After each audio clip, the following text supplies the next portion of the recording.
Hi, welcome back.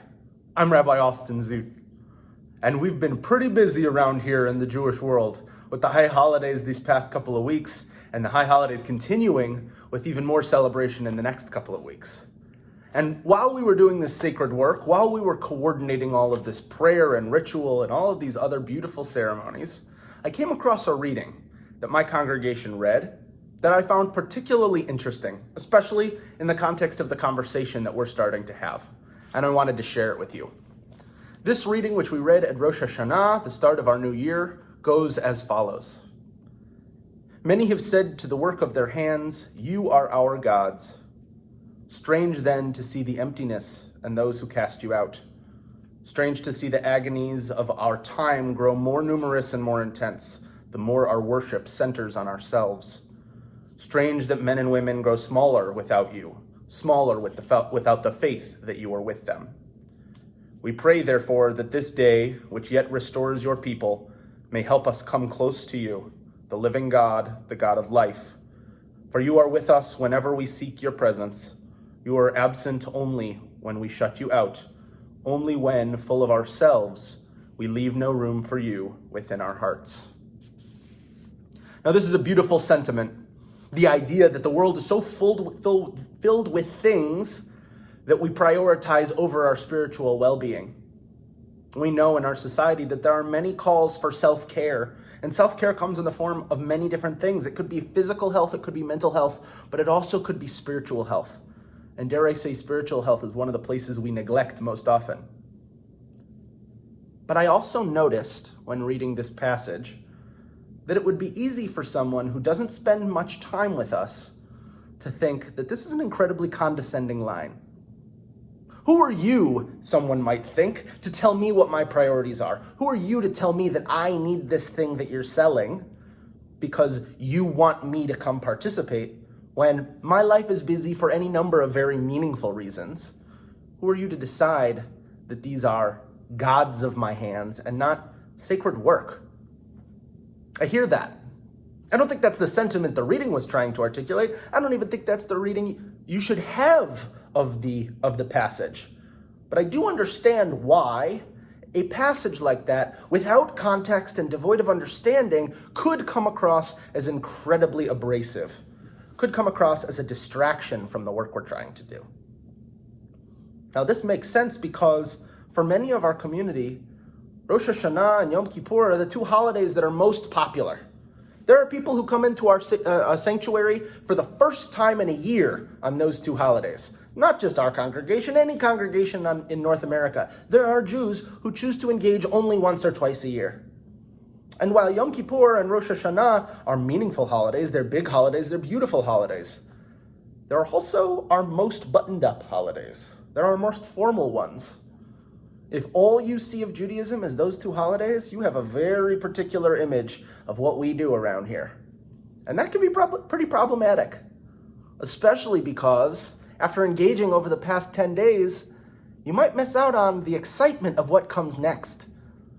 Our Jewish calendar flips to some pretty wonderful things very quickly. We see Sukkot, the celebration of nature that involves us building huts in our backyards and going outside and dwelling in nature and eating with friends and welcoming strangers and celebrating all that our world has to offer. We then go to Simchat Torah, our celebration of our Torah, where we start the story of our people all over again after concluding. We don't miss a beat. We read the last line and the first line within a breath of each other. What an amazing celebration of our people and our heritage. But if you only came for Rosh Hashanah and Yom Kippur, you think I wear a robe all the time. And that's not supposed to be a slap on the wrist against you. Of course, that's the perspective anybody has. You only see what you see. But as we sit in this process and we start to think about how do we look at Judaism and how do we look at religion as a tool to make meaning and to find expression of life and to build upon something beautiful rather than feel obligated by the condescension and the belittlement that is so inherent to so many religious traditions, we have to stop and remember Judaism gives us a calendar that expresses all feelings. It's what makes it so compelling. Our Jewish calendar leaves us all of these opportunities to experience all the feelings that we might have. We have holidays that commemorate joy and celebration. We have holidays that honor the sadness and the memory that we carry around with us. Even in Passover, we do both. We have a celebration of our exodus from Egypt, and we also perform the ritual of pouring out a wine glass, a little bit of that celebration, to acknowledge this wasn't a happy moment for everybody. We acknowledge the complexity of just how many emotions we might encounter during the year. So I'm encouraging you, let's go see what our Jewish calendar has to offer. Let's see all the holidays from Simchat Torah to Yom Kippur and everything in between.